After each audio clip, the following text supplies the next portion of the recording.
చేసి ఎన్నికల వ్యవస్థల్ని కళ్లకు గంతలు కట్టి ఏ రకంగా ఆంధ్రప్రదేశ్ ప్రభుత్వం, తెలుగుదేశం ప్రభుత్వం, చంద్రబాబు నాయుడు గారి ప్రభుత్వం ఎన్నికల్ని అపహాస్యం చేసే పరిస్థితిలో ఉన్నాయో అన్ని కూడా ఎన్నికల ప్రత్యేక అధికారి గారికి, కమిషనర్ గారికి వివరించడం జరిగింది.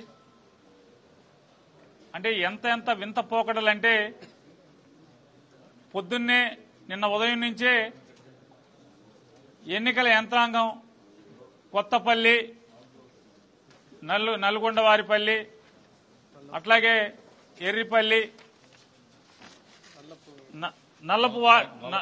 నల్లపురెడ్డిపల్లి ఈ గ్రామాల్లో నిన్న జరుగుతుంది. నిన్న జరిగిన తంతు ఏంటంటే ఓ పక్కన ఓటర్ల గుర్తింపు అంటే ఓటర్ స్లిప్ ని, అంటే వారి సీరియల్ నంబర్ ఎంత, వారు ఏ పోలింగ్ స్టేషన్కి వెళ్ళాలి, అంటే ఏ ఊరు, వేరే ఊర్లు మార్చేశారు కదా, వేరే ఊర్లకి మార్చేసిన దాని మీద ఏ ఊరు వెళ్ళాలి, ఏ ఊర్లో పోలింగ్ కేంద్రం ఎక్కడ, వీరి సీరియల్ నెంబర్ ఎంత ఇట్లాంటివన్నీ కూడా ఎన్నికల ఓటర్ స్లిప్ ని పంచిపెట్టు వెళ్తుంటే కనీసం అంటే వారికి వీరికి గ్యాప్ కూడా లేకుండా, కనీసం 10 ఇళ్ళు ఒక బజారో కూడా ఖాళీ లేకుండా వీరి వెనకాలే అవి వసూలు చేసుకుంటా బయలుదేరుతున్నారు తెలుగుదేశం వాళ్ళు. ముందుగా ఓటుకి 10,000 రూపాయల చొప్పున ఓటర్కి ఆశ చూపిస్తున్నారు. ఎవరైనా వెళ్ళినా వెళ్ళి అక్కడికి వెళ్ళిన తర్వాత లైన్లో నుంచి ఉంటే ఆడొచ్చి కొడతాడో, ఈడొచ్చి పొడుస్తాడో. సాక్షాత్తు గన్మెన్లు ఉన్నటువంటి ఎమ్మెల్సీ రమేష్ యాదవ్కే ఇవాళ రక్షణ లేని పరిస్థితి. మనం వెళ్లి ఈ ఊళ్ళోంచి ఇక్కడి నుంచి అక్కడికి తీసుకెళ్లి, ఆ ఊరు తీసుకెళ్లి, పొరుగురు తీసుకెళ్లి ఓటేయమంటున్నాడు. అక్కడికి వెళ్లి లైన్లో నుంచుంటే ఎవడొచ్చి కొడతాడో, ఎవడొచ్చి పొడుస్తాడో. ఎందుకు వచ్చింది రా బాబు, 10,000 ఇస్తున్నాడు చంద్రబాబు నాయుడు, ఆ 10,000 తీసుకుందాంలే అని చెప్పని ఆ 10,000 తీసుకుని స్లిప్లు ఇచ్చేవాళ్ళు కొంతమంది భయపడేవాళ్ళు ఉన్నారు.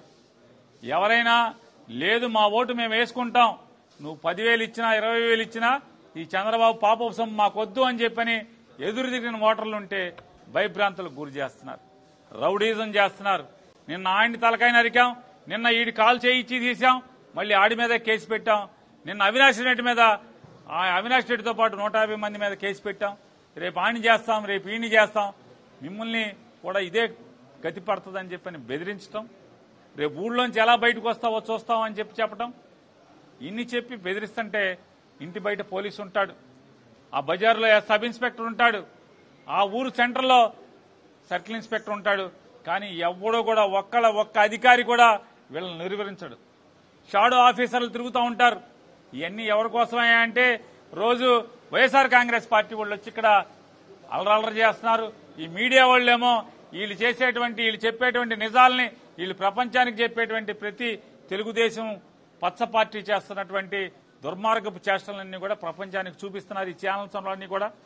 కాబట్టి మనం ఏదో తూతూ మంత్రం చేద్దాం, పోలీసులను ఎక్కువ మంది పెడదాం, షాడో పార్టీలను పెడతాం, ఎన్నికల ఫ్లయింగ్ స్క్వాడ్ని పెడతాం అంటారు. ఎవడు ఊరికనే చూసుకుంటా తిరుగుతూ ఉంటారు, అందరూ కళ్ళ గద్దలు కట్టుకుంటారు. అక్కడ జరిగేటువంటి అకృత్యాలు, దారుణాలు, ఈ అఘాయిత్యాలని ఎవరు పట్టించుకునేటువంటి పరిస్థితి. ఎవరన్నా మీరు కాల్ సెంటర్ ఒకటి పెట్టాలి, ఎవరన్నా వచ్చి స్లిప్పులు అడిగినా, మళ్లీ డబ్బులు ఎరేసినా, ఎవరైనా స్లిప్పులు ఇమ్మని బెదిరించినా వెంటనే ఆ కాల్ సెంటర్కి ఫోన్ చేస్తే వెంటనే దాని మీద చర్యలు తీసుకునేలాగా, వాళ్ళని అరెస్టులు చేసేలాగా, మీరు కట్టడి చేసుకునేలాగా చర్యలు తీసుకోమని చెప్పని కూడా ఎన్నికల కమిషనర్ గారికి చెప్పడం జరిగింది.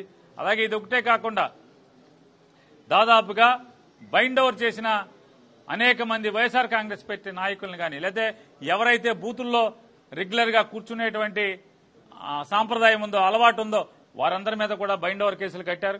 వారందరినీ కూడా స్వేచ్ఛగా ఎన్నికల విధులు వైఎస్ఆర్ కాంగ్రెస్ పార్టీ తరఫున నిర్వర్తించేట్టుగా మీరు చర్యలు తీసుకోమని చెప్పని, ఒక ఊళ్ళో ఓటర్లందరినీ వేరే ఊరికి పోలింగ్కి తరలించేటువంటి పరిస్థితి, పోలింగ్ కేంద్రాన్ని తరలించినటువంటి వింత పోకడల్ని ఈ జిల్లా కలెక్టర్, ఈ జిల్లా ఎస్పీ కలిసి ఈ రకమైనటువంటి ఏర్పాట్లు చేయటం ప్రజాస్వామ్యాన్ని అపహాస్యం పాలు చేసేటువంటి పరిస్థితులు అక్కడ జరుగుతున్నాయి. కాబట్టి అలాగే వ్యవస్థ, ప్రభుత్వం చేస్తున్నటువంటి ఈ అకృత్యాలని ఎన్నికల కమిషన్ జోది విధిల్చి ఇవాళ ఒక్కరోజన్నా నిర్భయంగా మీ విధులు నిర్వర్తించమని చెప్పి కూడా వారిని కోరుకోవటం, డిమాండ్ చేయడం జరిగింది.